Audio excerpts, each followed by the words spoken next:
I think that there are not enough female leaders, female entrepreneurs, and female executives out there. And it really just comes with us stepping into our power and us owning our voices and our experiences more, because that's what I did. And it really worked out for me in the end. Welcome to Breaking Money Silence, a podcast series aimed at helping all of us talk more openly about money. Your host, Kathleen Kingsbury, is a wealth psychology expert who is doing what she does best, speaking about taboo topics. International speaker, author, and founder of KBK Wealth Connection, Kathleen understands money and our relationship with it. Now, here is Kathleen.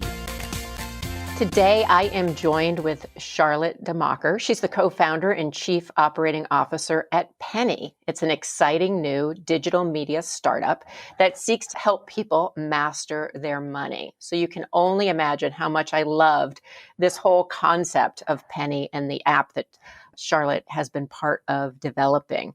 And so just to give you a quick background on her, she was an analyst at a top investment bank, and she started to become concerned about the financial system catering only to the wealthy elite.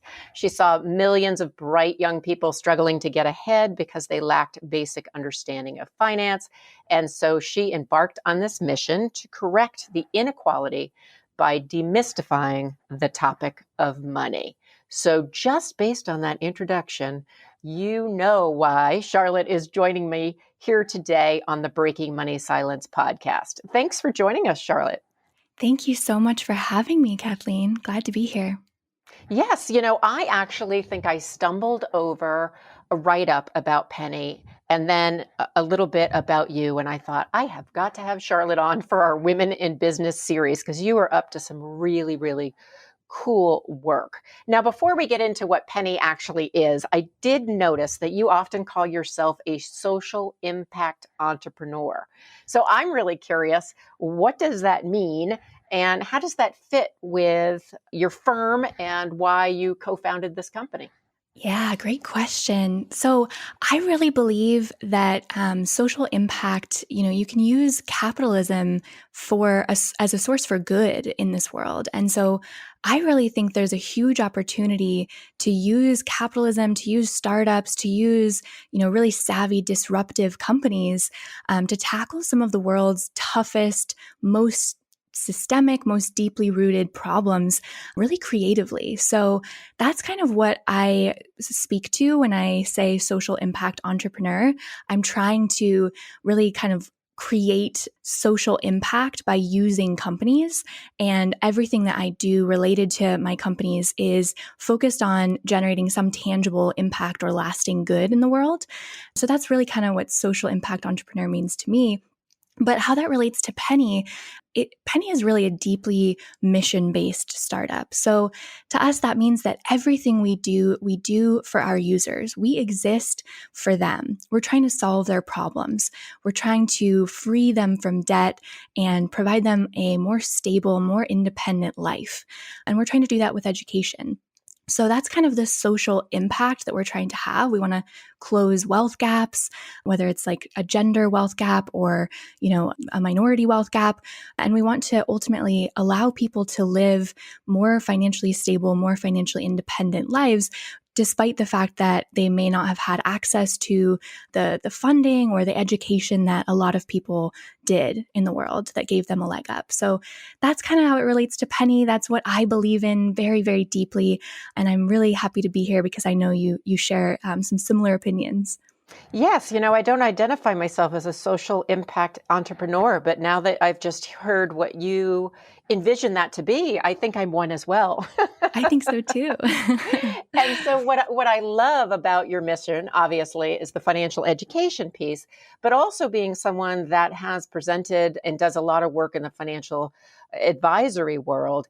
It really is striking to me the lack of access for women, for some millennials, for people of certain socioeconomic statuses, different races, to basic financial education. And so it's been frustrating for me for years. And part of what my mission is with Breaking Money Silence is to really open up that dialogue. But how did you get to this place where you're like, you know what, this isn't okay, and I want to do something about it? Yeah, I mean, it's definitely been a bit of a zigzag in my career. I started out as an investment banking analyst, like you mentioned before, and then I went on to tech startups after I was in the finance industry for a couple of years, and I saw just how rigged the whole system was in favor of the wealthy elite and helping them to really generate and accumulate and keep more money, whether it's tax loopholes or investment access that normal average investors don't have, and all of the different kind of tools at their disposal. I just thought it was so wrong, and I knew I needed to do something about it. So I moved over to the tech startup world and spent a couple of years there because I knew I would need some kind of experience in the very agile tech world before I founded this company. And during that time, I was always kind of freelancing. I was always taking on clients on the side, doing things outside of my main role and mentoring others. And it just became really obvious to me how little people knew about finance, how awful general financial literacy was. So I started to put together the kind of pieces of how education could really impact people's ability to become more financially independent and invest in themselves, especially millennials. You know, people are out there with hundreds of thousands of dollars of college debt and are making, $50,000, $60,000 a year. Like, you're going to have that debt for the rest of your life unless you really understand how to get rid of it, how to pay it off, how to be smart with your money. So that's kind of a little bit of my background, but I got my first start as an entrepreneur actually with something completely unrelated, and that was purchasing a small sustainable luxury company.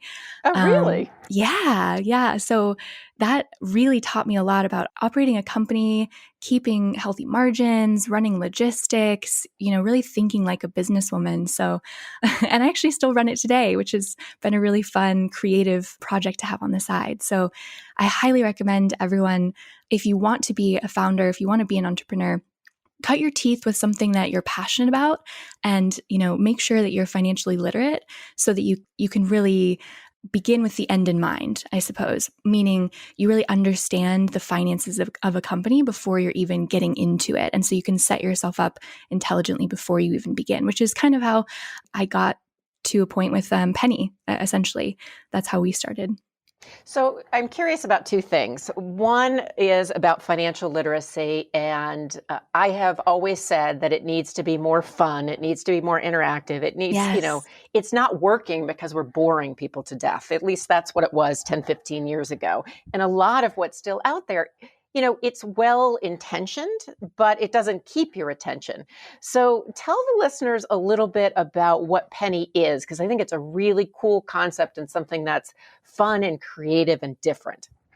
Absolutely. And thank you for that. We believe the same thing. So Penny is really an audio streaming app that seeks to reimagine and simplify how we learn about money, how we learn about finance, so that every single person out there can understand and master their money.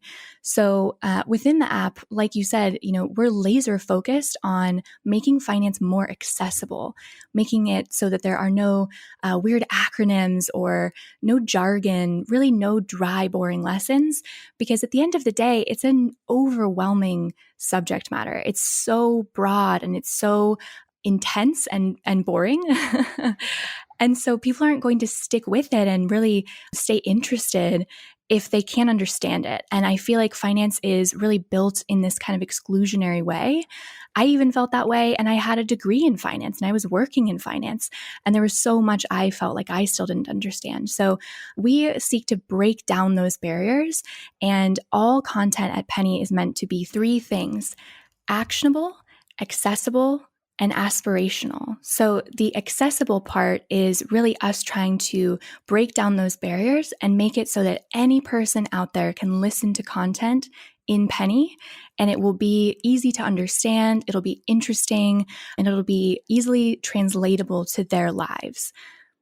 Give us a sense or an example of what somebody might find. I know it's hard to do on a podcast, but we'll put a link into the show notes and we'll let everybody can sign up for free. But tell us a little bit about what maybe a lesson would look like and what we would find if say we looked up something like women in negotiating. Ooh, great question. So, women and negotiating, I think, would fall into our careers category. We have a lot of really fascinating lessons about how to confidently network, how to confidently negotiate, how to land a job based on just, your job interview, how to nail that, and also how to build your own personal brand. So, I would say that's, a little bit more our careers component. But other examples include things like how to get started investing in real estate property so that you can start to earn basically passive income streams that you don't have to think about. You can find lessons on investing if you don't have a current investment portfolio, and how to read stock charts so that you kind of get a 101 level course on what a stock market chart looks like, and how to think about the fundamentals when you're investing in a stock. We have lots of things about really interesting entrepreneurs and young trailblazers who have found very creative ways to, whether it's build a company from their laptop as they're a digital nomad roaming around the globe, or find really creative ways to create passive income streams so that they could retire, at a certain age. Like one that we interviewed was, I think, 27 years old when she retired. So these are some examples of the categories and some of the really interesting things and insights you can find in the Penny app. Yeah, that's really neat. In fact, I have a virtual team at KBK Wealth Connection, and I have one of my virtual assistants is a nomad. And so I've gotten to know that lifestyle, and it's really fascinating to me. I love It's that. really kind of cool. So I'll have her check out your app as well.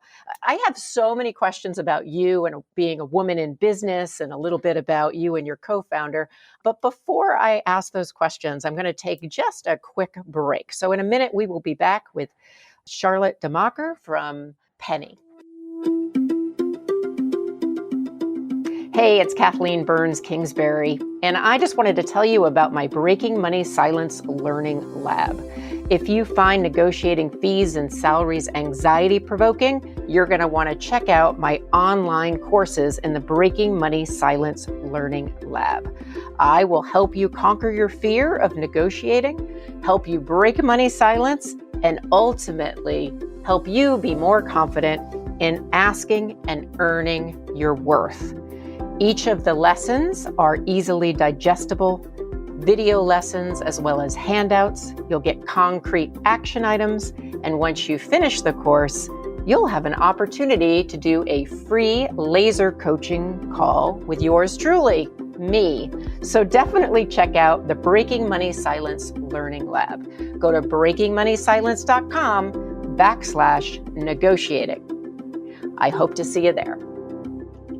We are back now with Charlotte DeMocker from Penny. She is the COO of this new company. She is a social impact entrepreneur, and Penny is an innovative financial education app for millennials and other people interested in learning more about finance. So before I left on the break, Charlotte, I was really wondering a little bit more about how you became a founder at a relatively young age, and a woman founder at that. Not that you aren't capable of it, obviously, but because that does tend to be something that's a little bit challenging for women in business to be able to start ventures like this. So can you tell me a little bit about how that came about for you?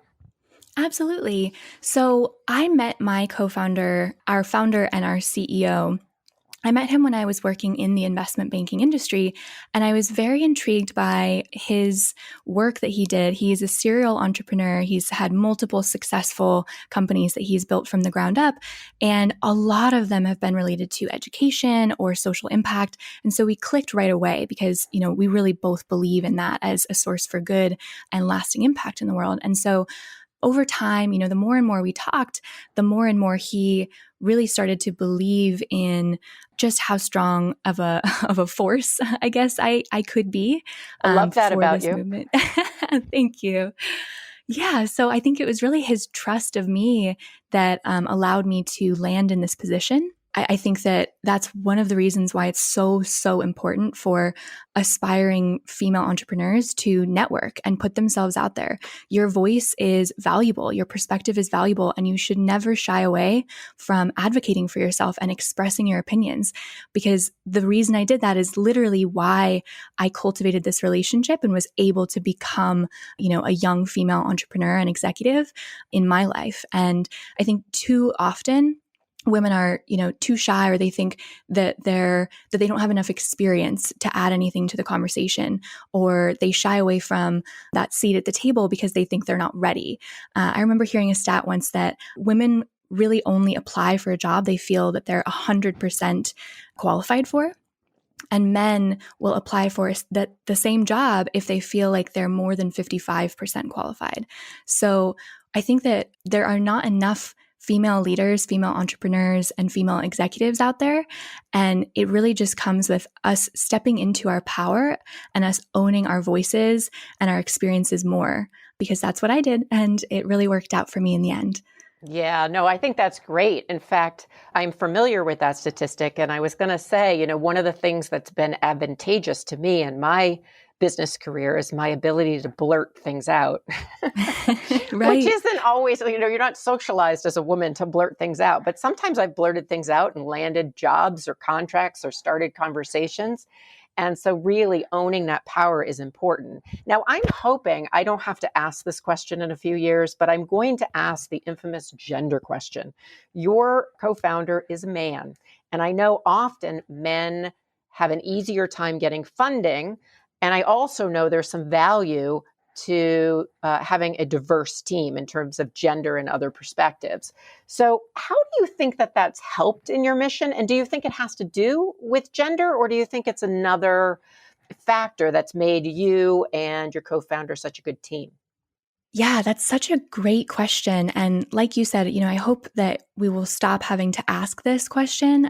But I think for now, it's great to have more people address it. I really believe it's critical to have a wealth of diverse perspectives and voices at the table, particularly now. And we have to be willing to break our own echo chambers as leaders. So I think that having gender diversity in leadership really helps with that.